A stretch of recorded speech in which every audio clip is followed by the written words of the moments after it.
Hi, this is Amber. And this is Lisa. And you're listening to Unexplained Arkansas, a new podcast that explores urban legends, mysteries, and the unsolved in the natural state. We're just two best friends discussing the unexplained in Arkansas.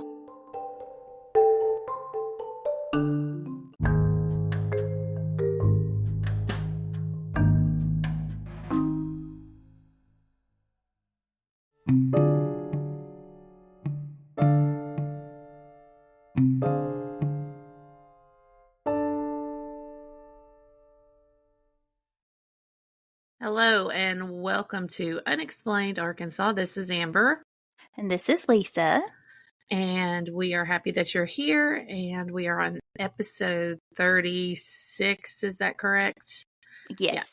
Yeah. Episode 36, which is the mystery of Morris School. And we'll be digging into that first. But right now, we're going to shout out to our Patreon people, the people that are supporting us through the Patreon app. Yes. So we do have new Patreons this week. So shout out to Michael G. Shout out to Erica M. Shout out to Henry P.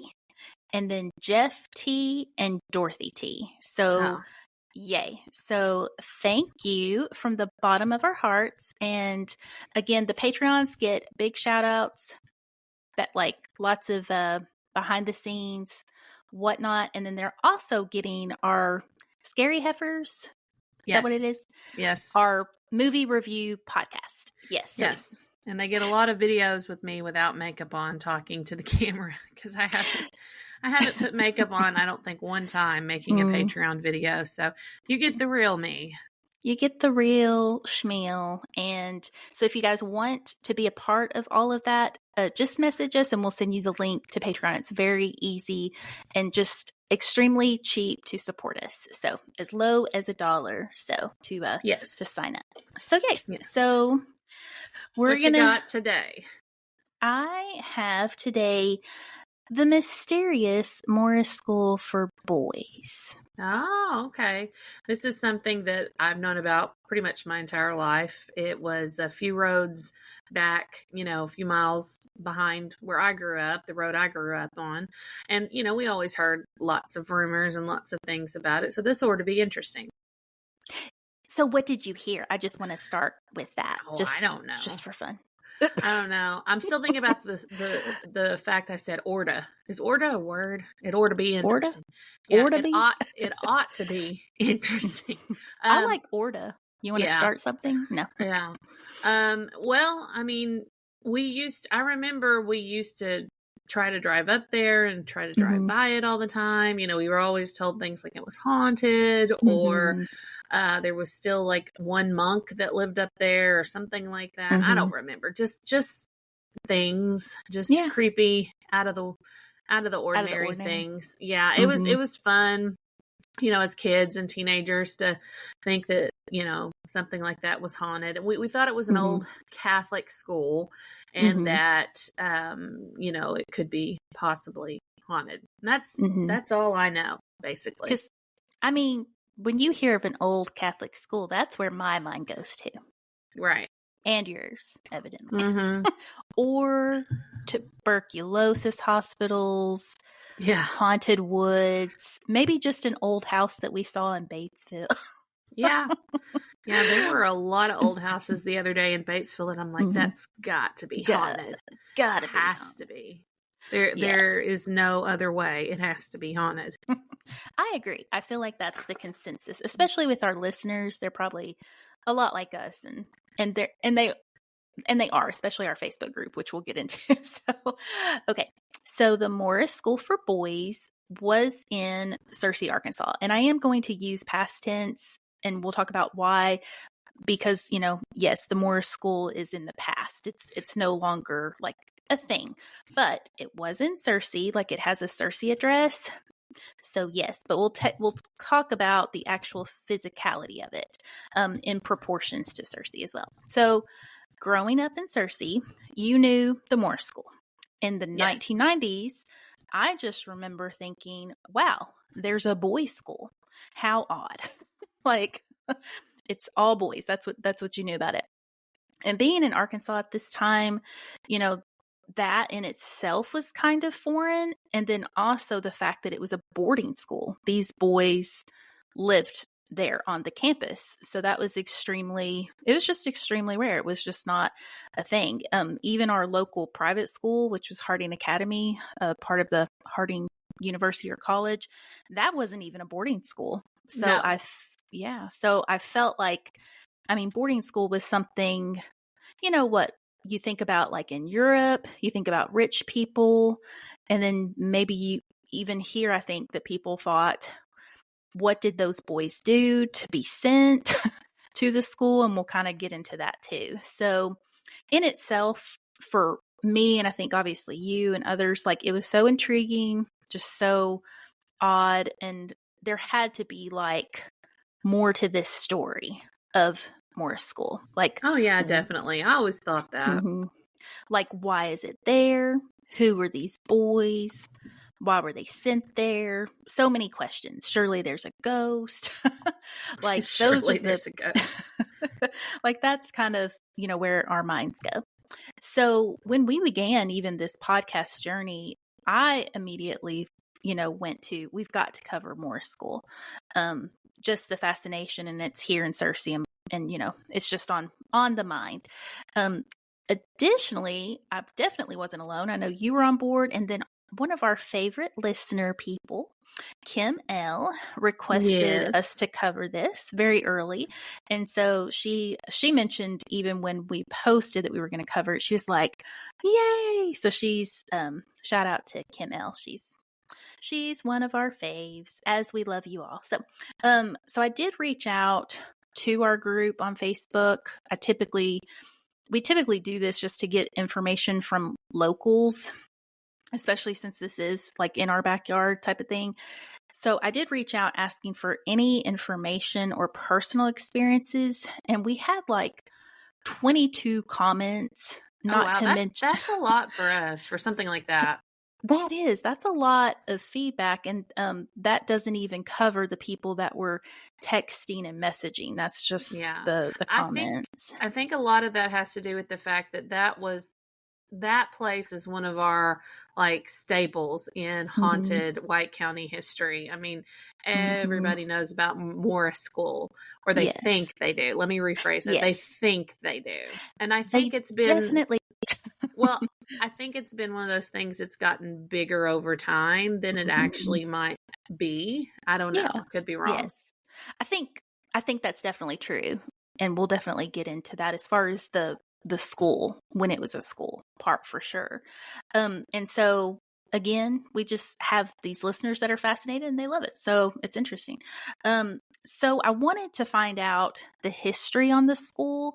That's kind of where we typically begin. We start with the history, and that was extremely hard to do.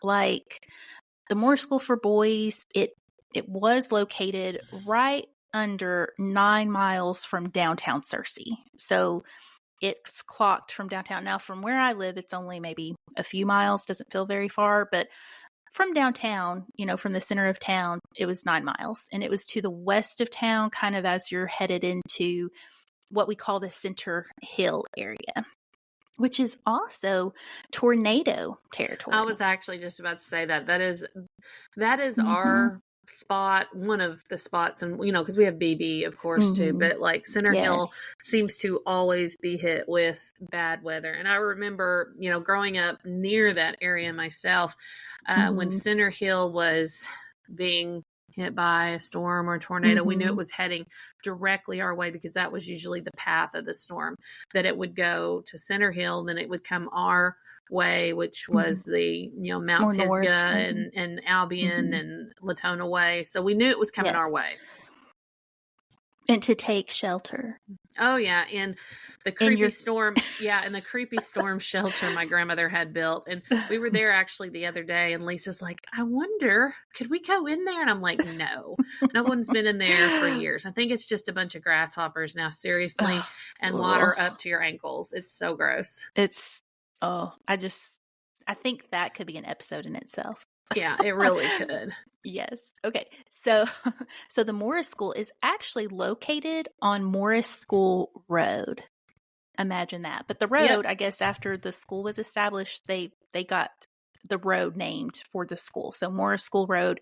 And if you're on Highway 36, you just take Morris School Road to the right and you just follow it on down to the campus. I did search through, obviously, the first place you start is the internet, Googling. I went on YouTube. I went to the White County Library and went through all of the newspaper archives starting, goodness, I began in the 1940 and went all the way to 1980. Like I was like, oh, wow. That was the black hole I fell into yesterday when you, Daryl and Elle were like, where are you and what are you doing?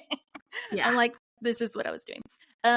And I didn't, I was so frustrated because the Searcy Daily Citizen covered everything, every stupid little thing that popped into the community's minds. Like literally, like the things that were in the newspaper and even into the 80s, like they had talk of the town sections. I mean, it was like Amber went to the grocery store. It was like every little thing it mentioned, every little thing about Searcy High School, Harding, like it mentioned zero about Morris School. That was really interesting to me. Like absolutely nothing was mentioned about it. That is interesting. It's very interesting. And I do have a little tidbit later, remind me. So it's just very interesting. And I don't know if that was, I just don't know. And I did, anyway, I'm not going to get into that yet, but that like nothing. Luckily, the only thing I did find, I got into the White County Historical Society Volume 1.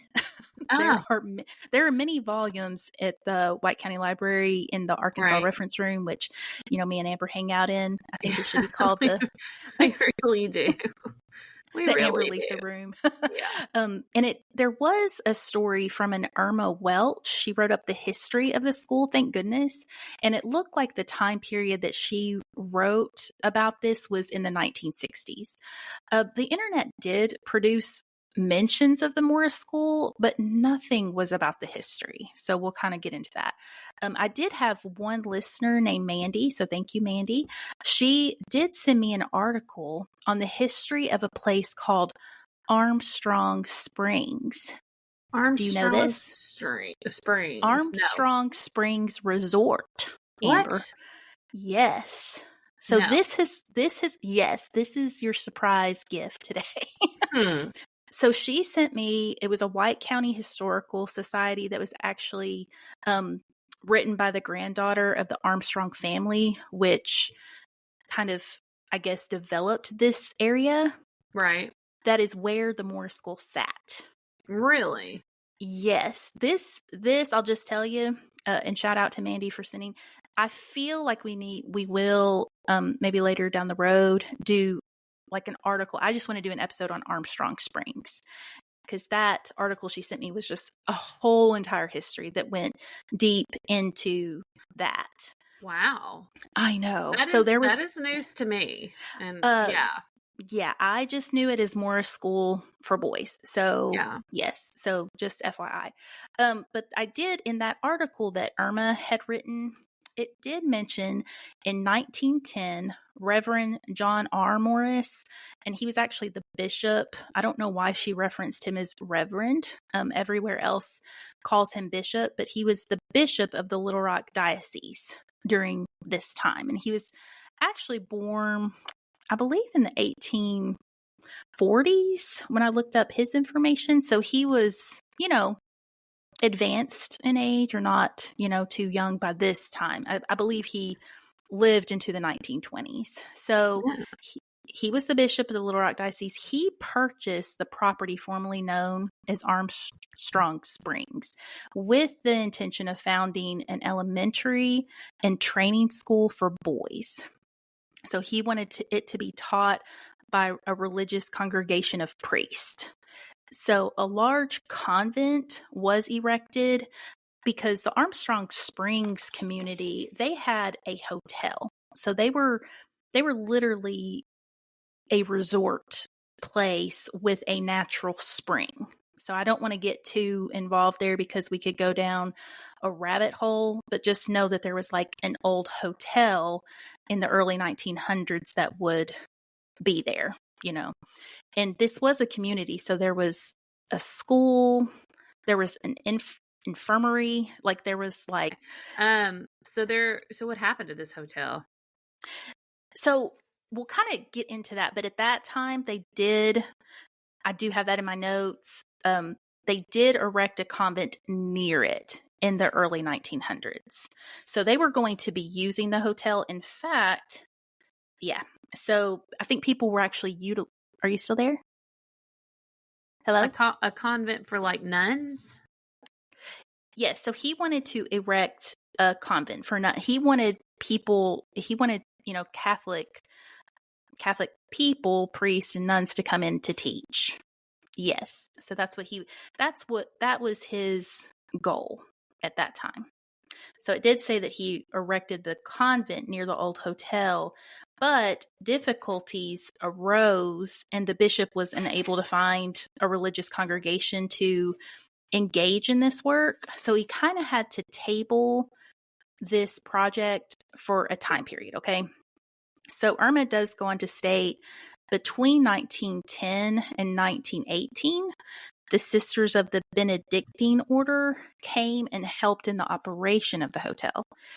So from other things that I found, evidently there was just a lot of Catholic people at that time working in the hotel, working in their hospital situation, teaching the kids. Like this was like a whole community out there. Is there going pictures on of the hotel? Not that I believe so. I think I can get you those pictures. They're very old, but yes, I think I have found a picture online if I'm remembering correctly. Yeah, I'd like to see that. Okay, it's pretty cool. I think it was on the actual article that Mandy sent. So these teachers or these sisters also taught school there during this. It says during the second decade.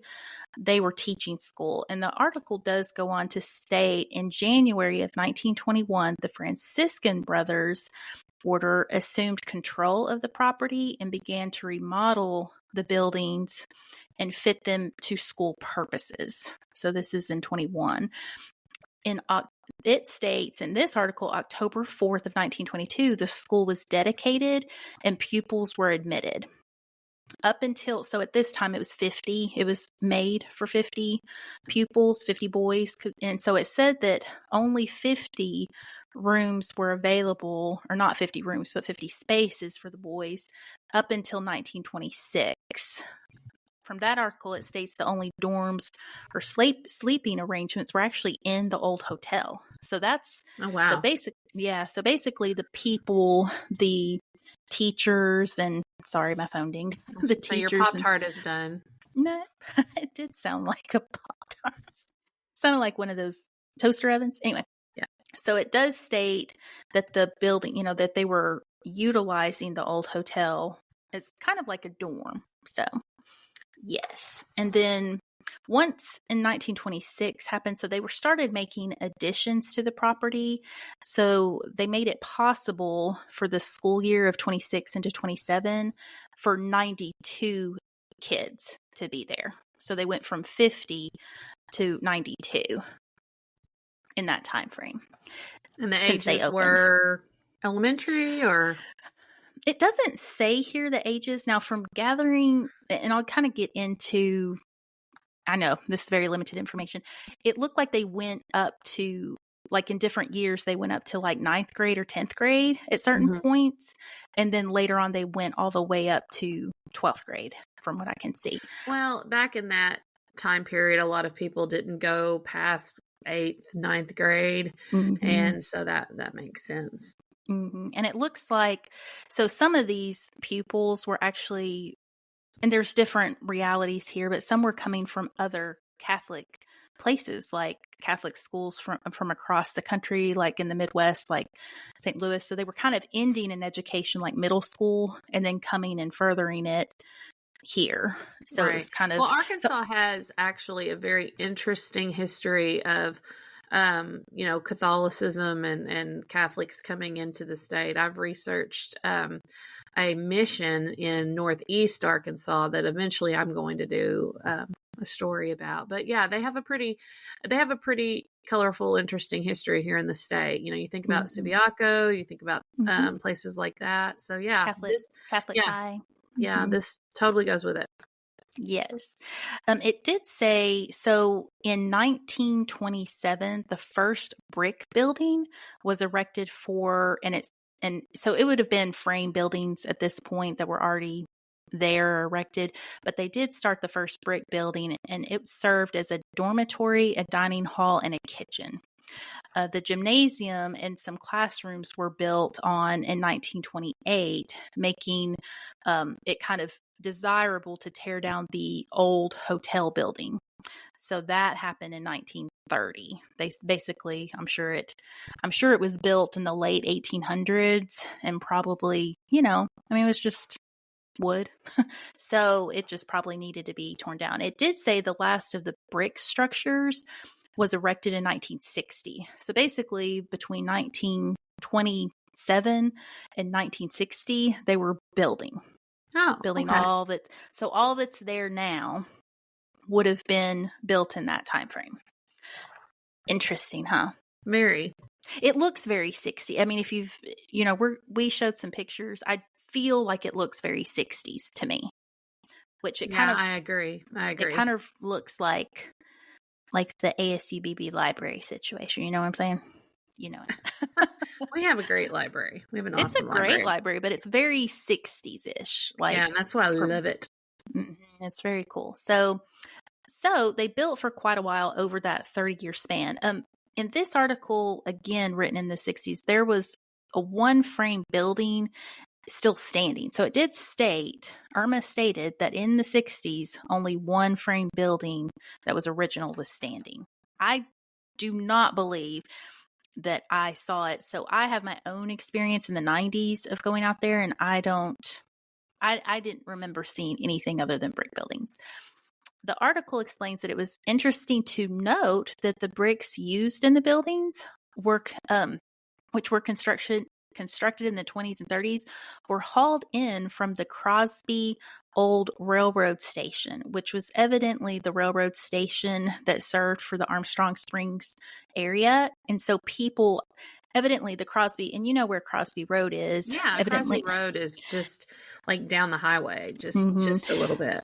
So it says it was about 2 miles away from Morris School, and that they would basically pick up the bricks or people or whatever and haul them over to Armstrong Springs in wagons pulled by mules. True story. So I wasn't aware that there was a railroad line that stopped in Crosby. I wasn't either. I wonder if Sherry's aware of that. Our other friend Sherry, she goes to church out there, and she grew up out there. Her grandma lived out there, and we were always wandering around in those woods too, by the way. So yeah, lots of wood wandering. Well, yeah. I mean, where Sherry and I grew up very close to each other, and yeah, there's lots of dirt roads and woods, and Morris School was just kind of fields and and Mount Pisgah. But yeah, Morris School was so weird. It was just kind of this place out there by itself, off the road, and there was just remote. it was remote, and there was a lot of mystery surrounding it, and we were all very interested in it when we were kids. We wanted to know what was up there. So yes. It does say that there were, according to contracts, the hauling of the bricks, this was very important to Irma. It was 800 brick loads. So it took 800 loads to bring in all those bricks. And it goes on in the article. It states that the question everybody had was what became of the natural springs. And that was actually one. Mandy had sent this. She was like, if you know where the springs are, she would love to see it. It does state by Irma, she mentions that tests were made during the early 1920s, and it showed one of the springs had become weak in the mineral content, and so they closed it. Oh, and then okay. Yes. And then That is the later, first I have ever heard of any kind of this natural springs, out there. being out there. Yeah. I know, because we think of, Searcy was basically, built around the natural spring in Spring Park. So what did they call it? Sulphur Springs. We've kind of mentioned it in past episodes. So yeah, so I knew that Searcy had this natural spring. We talk about hot springs, Eureka Springs, but I had no clue about this Armstrong Spring. So it is very interesting. It also goes on to say that a well was drilled on the campus and also at the Center Hill Cotton Gin, which is a little bit further down. So the wells that were drilled at the time, they lowered the water level of the other springs on the property. So basically the water would have just, stopped springing because of the wells. And so, which is sad. So it did go on. Bishop Morris, when he bought the property, he did for the purpose of founding the school, and that he didn't want to continue the health resort. So that was, which was what the Armstrong Springs is based on. Springs. I said strings. Just FYI. I will say I did say this already. This is so interesting. It will be its own episode. So stay tuned later. I'm very interested later in on. that. I've never heard of that. I bet my mom's in there babysitting for me right now. And I bet she's never heard of it either. She grew up out there as well. And so this all is home to me. Cause that's my area I was always growing up around. Me and Sherry Beth, we grew up in that area. So that's interesting. Did not know that. So it would have been, between probably like the 1800s into this early 1900s. So a different article, that other article that was sent, it went into, so I discussed Irma's. A lot of the history came from Irma's. So the other article was mainly about the Armstrong Springs and just that whole creation, how it got started, where the people came from. It went into depth. So, but it does state that the bishop purchased the springs in 1908, and the other article mentioned 1910. So I don't know which is true. If you're out there, people, and factually what is true, let us know. It also references how priests were brought in from France, and they remained Franciscan priests, and they remained. This article stated that they remained until 1911. It also stated that the priest later came from Cincinnati in 1921 to convert the resort into the school. And that's when Bishop Morris he didn't want his name to be on the school, but they went ahead and erected the school in his name. Okay. Yes. And the school, it states, which kind of corresponds with the other article, that the school doors opened in 1922 to the 50 students. So this is aligning, but kind of it's a little bit cloudy as far as when the actual purchasing and whatnot took place. Again, not a lot of information, is online, but luckily, we did find these little tidbits and our listeners helped us. So yay. So just for your information, I did find it, and when I Googled, and then I did have several people on our Facebook group let me know that there was a Morris School for Boys Facebook group. So I am in that now. Oh, congratulations. Yes, I'm so excited that they let me. So the next information is all just from our Facebook people, their memories that were posted. I told you 22 people or 22 comments came forth, and then also the postings from the Morris School. So we should call my house Bramlett School for Boys, since it's nothing but boys. I like it, but we also call it the Bramlett Frat. Didn't I call it Sigma Bram or something? Yeah, no, Alpha Bram or something. Yeah, it's kind of, there's puking sometimes. You're the house mom. You got to feed them, keep them alive. It's wild parties that are, wild parties. So, school for boys or frat house. That's your life. Just enjoy it. My life is girls. It's just a bunch of girls over here in Daryl. Poor Daryl. Okay, so this is the consensus from our Facebook group, ladies. Okay, so anytime that I've heard about the Morris School, especially in the 70s, kind of 80s, the Searcy ladies or teenagers in town were so excited when the Morris School boys were brought into town on Saturdays because they said they were handsome. Ooh. Oh, nice. Mm-hmm. So they would bring the kids to town on Saturdays. Yes. That sounds like something out of a movie. I know. So, the boys, I think they were, they're super busy during the week, and kind of their treat was to be brought into like downtown Searcy during like on a Saturday. So downtown Searcy at that point, like it's very different now. It's very cool. If you haven't been to our downtown, it's awesome. But back then, everything was downtown. When we say everything, it had like the Ben Franklin, it had the well, it wasn't even J.C. Penney's. It was just called Penny's. It had a place called Sterling's, very close to... Was Van Atkins, was it around back then? It doesn't mention it, but... That's the oldest store I remember is Van Atkins down on the square. Van Atkins. Like in the late 80s, 90s, we had Van Atkins. So it mentioned the things, and I think these were kind of going back into like the 70s, 80s, but they did mention like the Pennies. I know the Pennies was downtown. I think it's where that regroup is now. Oh, I had no idea. Across from my church, I believe, because eventually it turned into like your favorite store, Family Dollar. I thought it was No, I think it was a Fred's. Well, I think it was a Fred's and then a Family Dollar before it left. Because I vaguely remember going in there because I remember the smell. Okay, I do. That kind of downtown, that kind of Fred's-y smell. It's a smell that's you only find at Fred's. I can't describe it. Do we have a Fred's? No. I don't know if there's any Fred's left. I don't think so. I think Fred's had a particular smell. It didn't matter which Fred's you went to in Arkansas. It smelled the same. Okay. Call us about your experiences smelling Fred's, people. Just FYI. But downtown, so the downtown also, we did have Spring Park there, and right across from Spring Park was the Dairy Queen in town. So that was, so they had the Dairy Queen, they had the Rialto, which was the movie when did theater. It move to the spot we remember growing up over by Spring Park? Girl, I don't know. Because I didn't know the Dairy Queen was anywhere but right by the creek over down on Ray Street.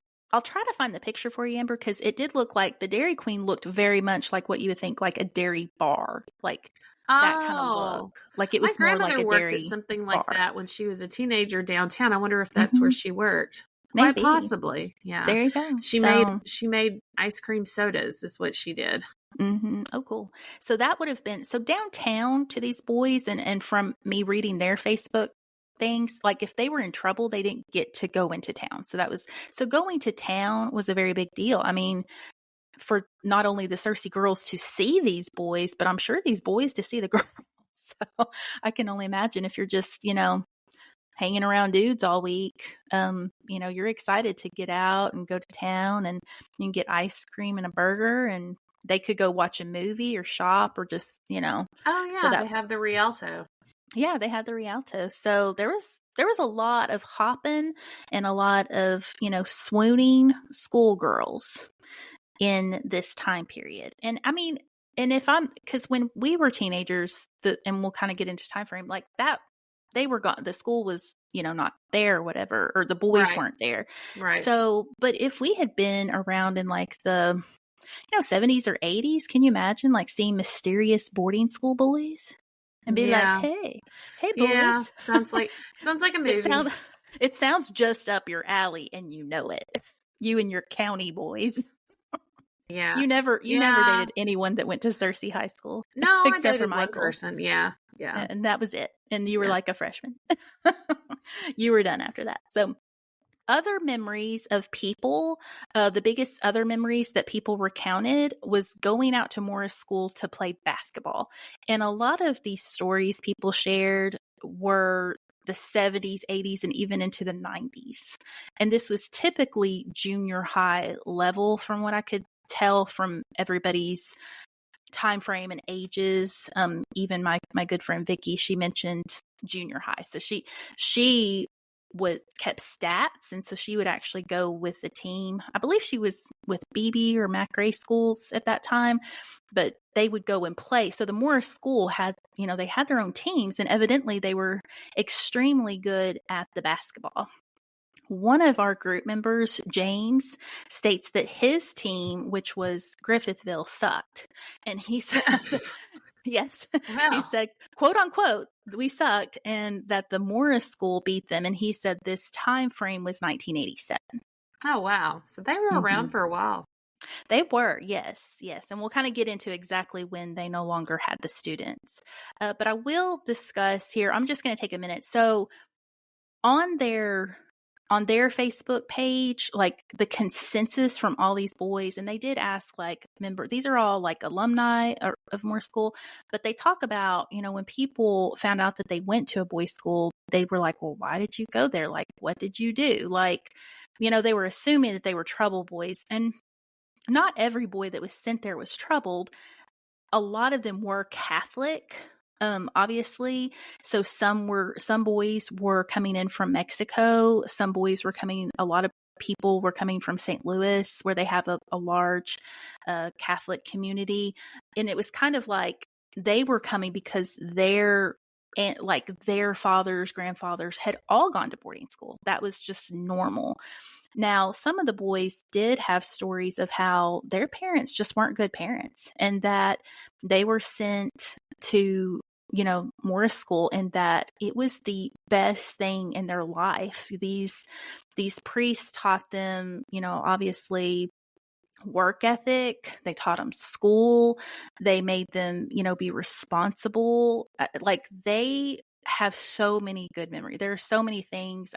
I do implore people to go into the group, but they talk about, all the fun that they had. And some of these people on the group go back into the 50s. Like, they're in the 50s, 60s, 70s, 80s. Oh, wow.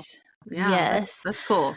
Yes. So they're recounting, like, definitely this place was a blessing to many of them, because they did not have families, that cared about them, basically, that they couldn't deal with them for whatever reason. Whether they were troubled, or whether some of the boys posted that their parents had gotten divorced. And so the parents they were living with couldn't deal with them. Teens are hard. Me and Amber know this very deeply within our souls. Yeah. And our teens are really good, but teens are tough. So a lot of these students, they have a lot of loving memories. Obviously, they're in this Facebook group to keep together, and they all talk about the brothers and all of the priests that work there that were genuinely awesome. So just FYI, my own brother, in the time frame, it would have been 89 or 90, I would think. So he remembers driving. Good year. I liked 1989. I was like 8. It was a good year. Stop there. Yeah. That's a good year. Yeah. We were, so in 89, we were 8, and 90, for the most part, it was 9. What else happened there? Oh, New Kids on the Block. Yeah, and I loved my New Kids on the Block sleeping bag. I used to curl up in it and play Super Mario Brothers and listen to my Reba McEntire tape on my little headphones. It was bliss. Kind of want to go back to those days. Do you want to go back? Well, my brother remembers driving his little scooter, and he probably would have been, if I was, let's just say I was 9, he would have been 14, 15. So he drove his little scooter out to practice baseball. So his baseball team practiced out there. And a lot of other people's memories were surrounding the fact that they went out there to practice sports, play sports, watch their brothers play. Like, evidently the school was very open, and I'll kind of get into my own experience that I've told you about, but they were very open. So they had a lot of other people. And there was a beloved teacher at Searcy, evidently. Coach Carroll, that he worked there.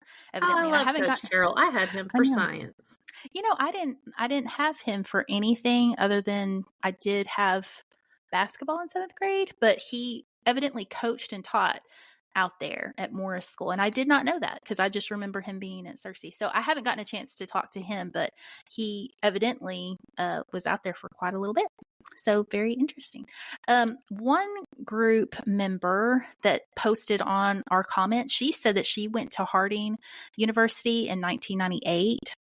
And she believes that Morris School was a place where her and her friends would drive out to get spooked. And I will say by this time, the campus would be pretty much empty with only maybe one or two priests out there. Yeah, see, that's the time period I remember. Yeah, that it was just kind of out there and, just untouched and just kind of, off to itself and kind of spooky. I mean, anything abandoned would be spooky, right? I mean, and it's a large campus. So during this, so a little before that time actually. So in 1995 or 96, I'm really not sure. Me and my best friend Courtney, we rode out to the school again. We just loved it. It was a mystery. And it was during the day when we went out there. So we parked on the campus and we're walking around and we were just looking at the buildings. And then we came upon a priest.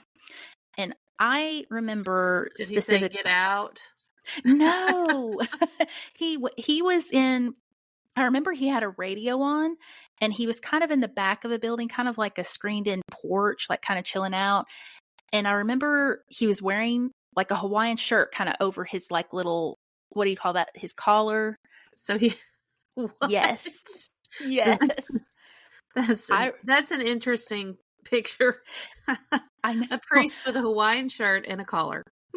Yes, it's like I knew he was a priest because he had like, that collar on, but he had on a Hawaiian shirt. So it'd be like Magnum PI with a collar.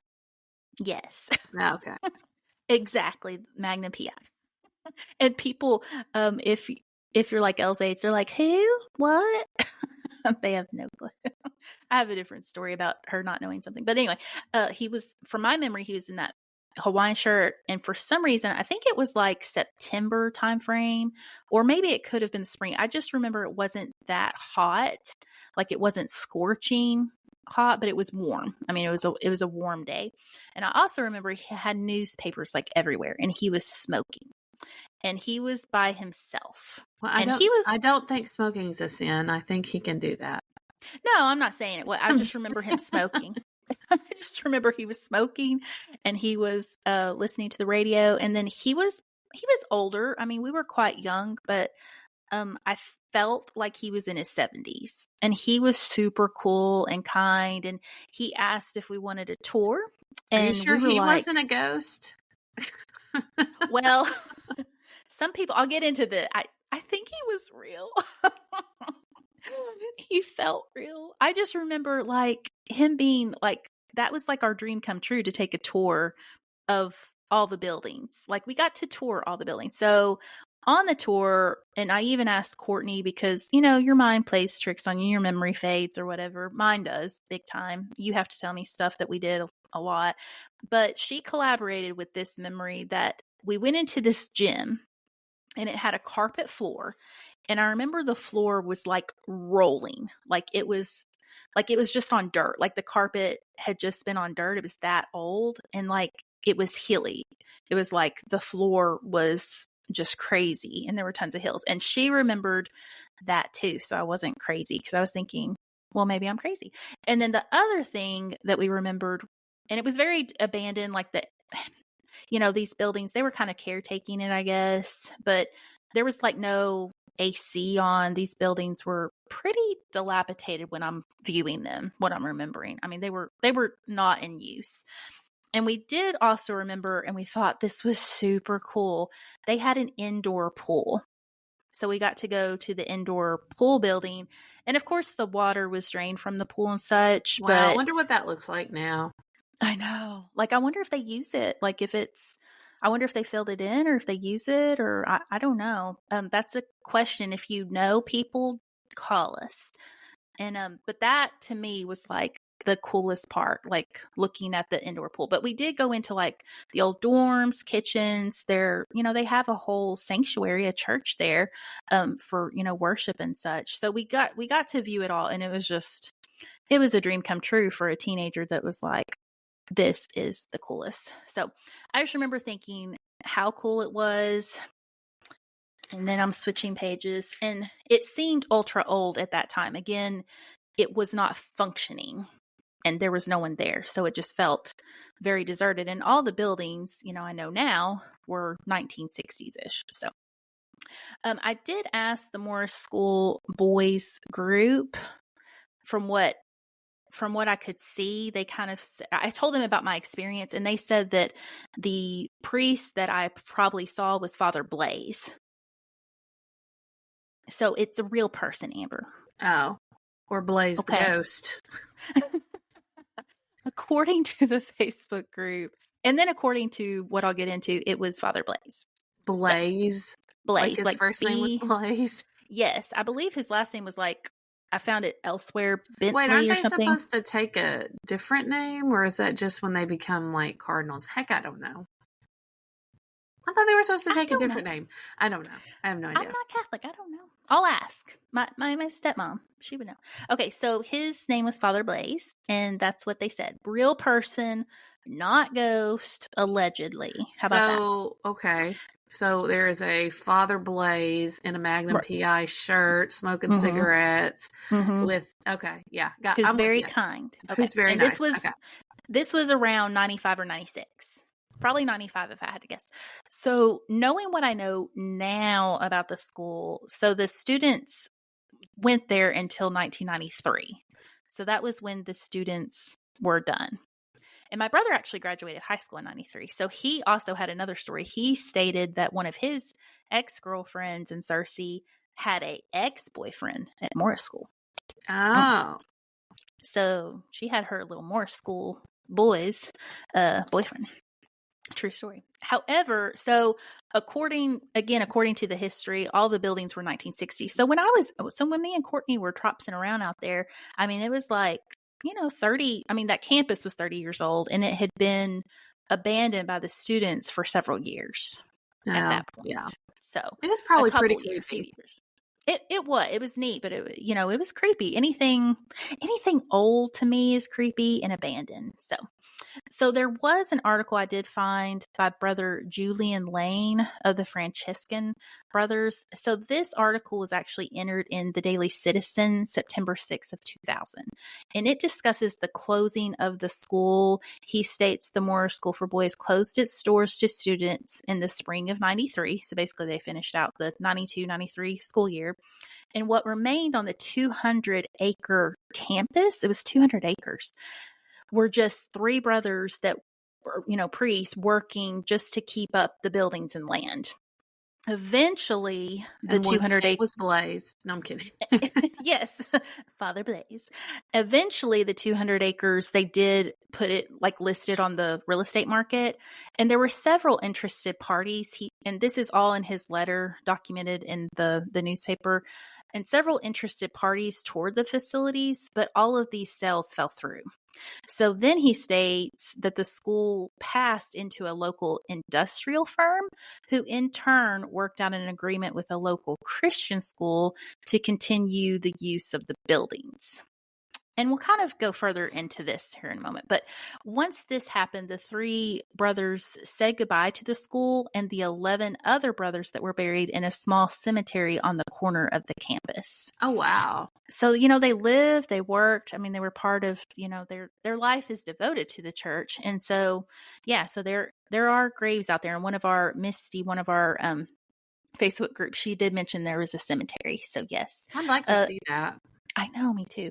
They closed with a commemorative, I cannot say that word, service with former teachers coming out and some priests from Little Rock and such, and it included a reverend, and I would say probably a brother Denert at that time, this was in the year 2000, remember that? He was the leader of the St. James Catholic Church of Searcy. And in closing, the brother Julian does reference Isaiah 38:12, and like a weaver who severs the last thread. So it was kind of the last thread. It was the closing. And it does show, because it gave a forwarding address for Brother Julian, that he moved to Ohio. And other priests kind of went out to other areas. That was Elle leaving. Other areas, like they dispersed to, it said Arkansas, Hey, Missouri. can you do that again? Because you went out for like a good 30 seconds. Oh, which part? Sorry. The part where he references Isaiah. Yeah, well, after Isaiah. Let me take a picture. But yeah, after that, if you can go after that. Okay. It shows that Brother Julian moved to Ohio because he actually gave his forwarding address to the newspaper article. So you could mail him. And this, again, was the year 2000. So what I'm going to kind of end with is basically, I do have some Arkansas County datas, and I'm going to discuss the current situation and then mention to you something very interesting that I found on the line. Okay. Are you ready? Yes. Okay.